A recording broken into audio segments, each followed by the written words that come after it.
Erev Tov, everybody. We're Modim Simcha. We are mitzvah number 36, the mitzvah of kidnapping, or not to kidnap.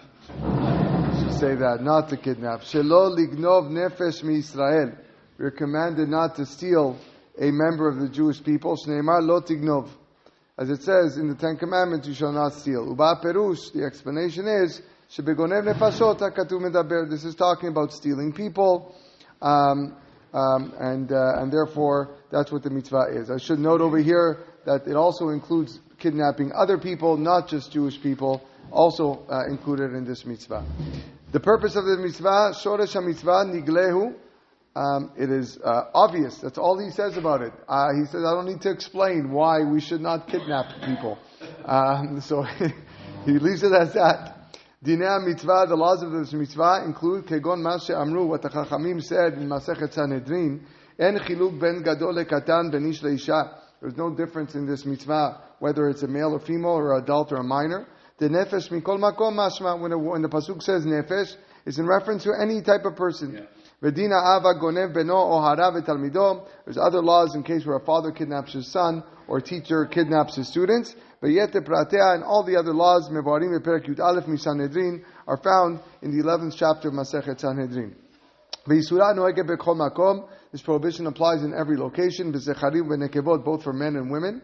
V'over alea v'ganav nefesh. If someone transgresses this and kidnaps someone, hayav chenek. His punishment is death by strangulation. V'hu shemacharoto nefesh, but this only applies if he sold that person. Sheken ba perush, that's the explanation that was given to us by the Midrash. She'en hachiyuv chal alav ad sheimkor, that execution doesn't take effect until he sells his victim. Shekatuv acher megale alav, since there's another pasuk that indicates this. Dichtiv vegonev ish umcharo, that's a pasuk in Parashat Mishpatim.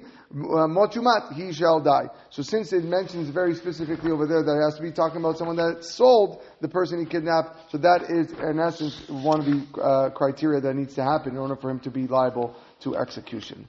Okay, short mitzvah. Mitzvah lamed zayin, shelo leha'id edut sheker. We're commanded not to submit false testimony. Shneimar, it says in the Aset HaDibrot, lo ta'aneh bereacha et shaker. You should not bear a false witness against your fellow. V'nichpal b'makom acher b'lashon acher ed shav. And in the Parashat V'etchanan, it doesn't say ed shaker, it says ed shav, which is don't be a vain witness against your fellow. Shoresh mitzvah zu nigleh. Again, the purpose of this mitzvah is very much obvious. Ki hasheker nim'as v'ne'elach le'nei kol maskil.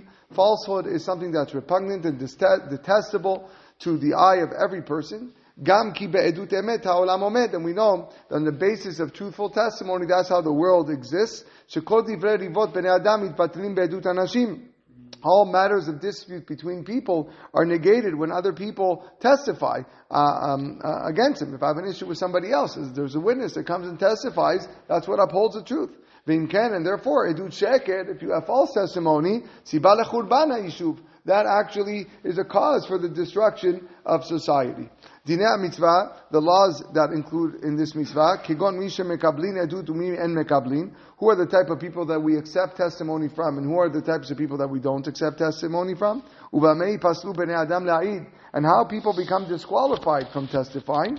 V'keitzat kabbalat ha'edut, and how the court is to accept its testimony. V'chiyesh bnei adam she'en me'adim l'kol adam, and that there are certain people who are not obligated to testify for all people. Merov ma'alatan, due to their exalted stature. Dafka today I received a letter in the mail for jury duty. I wasn't asked to be jury duty, but I was asked to fill out a form to see if I would be you also to be eligible for jury duty, right? And over there, just shred it against the law. I can't shred it. I can't shred it. Anyways, there's a whole list of people that if you're one of those criteria, no, I'm not actually. You're not clergy? No, clergy is not someone that's exempt. Anyways, there's a whole list of people who are exempt from jury duty. And if you were to be one of these people, you just tick off that box, and they'll never bother you again. They got that from the Torah, right? There's people, merov ma'alatan, as he says, exalted stature, such as a Kohen Gadol or King of Israel, whatever. They're not part of, they get testimony. It's not for them. So you see, the government of Ontario, they copied the laws of the Torah, and probably other places as well. Now, udrishat ha'edut v'achakira, also included are the guidelines for investigating the testimony, inquiring. What types of questions differ between testimony with regarding monetary cases or capital cases? What is the difference between investigation and inquiry, and what is considered a bdika, an examination? The difference between a testimony that is found in a document or that is done orally. And many details are found mevarim b'Sanhedrin, Masechet Sanhedrin b'imkomot v'Talmud, and other places in Talmud. I'll use this again as a plug that we do study Masechet Sanhedrin every Sunday morning, Kimat, and therefore everyone is welcome to come and join us. We actually went through these Gemarot. It was very, Sanhedrin 7:15. Okay, yeah, no, you're Makot. Yeah, Daf Yomi is Makot, but I'm saying we've been studying Masechet Sanhedrin.